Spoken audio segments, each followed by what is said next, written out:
Hey guys, B Muraca here with some more book recommendations. So right here we have Joe Clifford's crime fiction series. It's called the J Porter series, basically. Those are three of the books right there. There's five books in the whole series.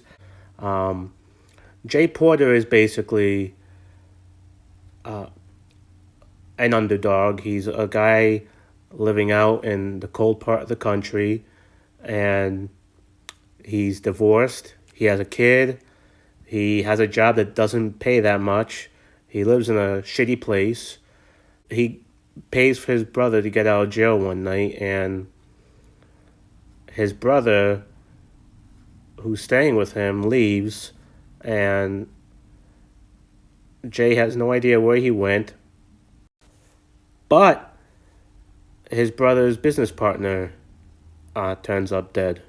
They were running a business getting rid of old computers and shit like that.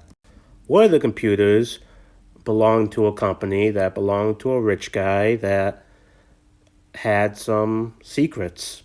So you gotta think, if you had some dirty secrets and a couple drug addicts got a hold of your computer and saw them and were running around with them, you'd be a little upset too. So Jay is trying to protect his brother Chris and trying to recover the stolen hard drive, find out what happened. And that is just in the first book. And the first book goes in a totally insane direction that I didn't see coming. You won't know what exactly the conspiracy is until the last act of this book. It's like a chain of events that leads off one another. What happens in the first book is connected to what happens in the second book, which is then connected to what happens in the third book, and so on and so forth.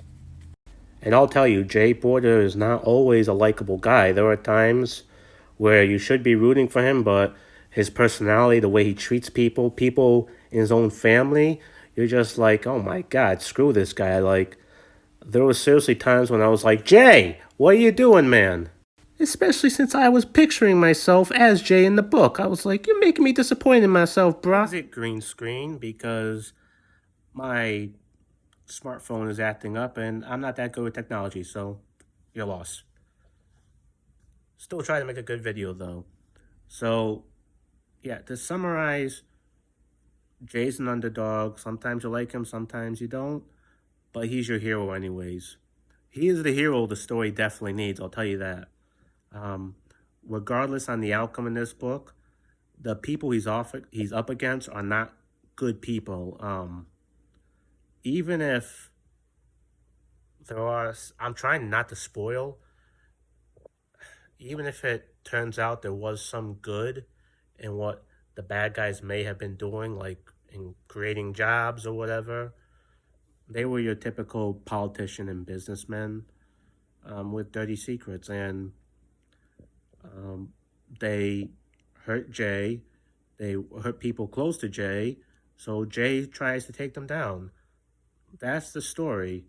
The third book goes off that a little bit, and the third book's actually one of the most emotional in my opinion, especially the ending. I can't give too much away, but I cried at the ending of the third book. It's crime fiction. These adventures take him to some dark places. He sees people who you don't want to walk into on the street. Criminals, people who have been to prison.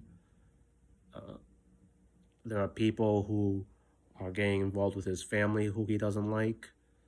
There's a lot of turns in this book and questions of what ifs, and you're not always sure if what Jay is thinking or seeing is actually true sometimes. Uh, he does have some mental illness, which starts off later on in the second book because of stuff that happened in the first book. It's a guy from a underdog, a low income guy trying to take down some bad rich people who do some shady things. This isn't propaganda or something. This book is about addiction. It is about hatred, what hatred can do to the soul, how what being addicted to hate can do, how even doing something that is good may not always be right. It may not always fix your life. Because there is an ending that isn't like all happy and giggles. That the ending is dark in some ways. When I finished the series, I was like, Joe, really? This is how you're gonna do us? I had to digest it a little bit. I just like when I finished watching Ozark, I had to digest that a little bit. I didn't like the Ozark ending, but after a couple weeks later, I was like, you know what? That ending was actually really fantastic in terms of this whole world we existed in this whole time. These characters, everything they've been through, what we should understand about them. And that's what this book will show. You spend 5 books with Jay, you'll understand why the ending happened the way it was and the message the author was trying to show you in between, some of the car chase scenes, some of the fights Jay has, the mystery solving. So it's exciting, is definitely character filled. I apologize if I've been confusing. Like I said, I am still getting used to being on YouTube and making these little book review things, but Jay Porter's is a series I would buy again, and you should really check it out. Get it on your Kindle, find it at your library, whatever you have to do. Uh, Joe Clifford, if you're watching this, man, thank you for giving us Jay Porter. You're an amazing crime author, and I hope you're writing books for a million more years. See ya.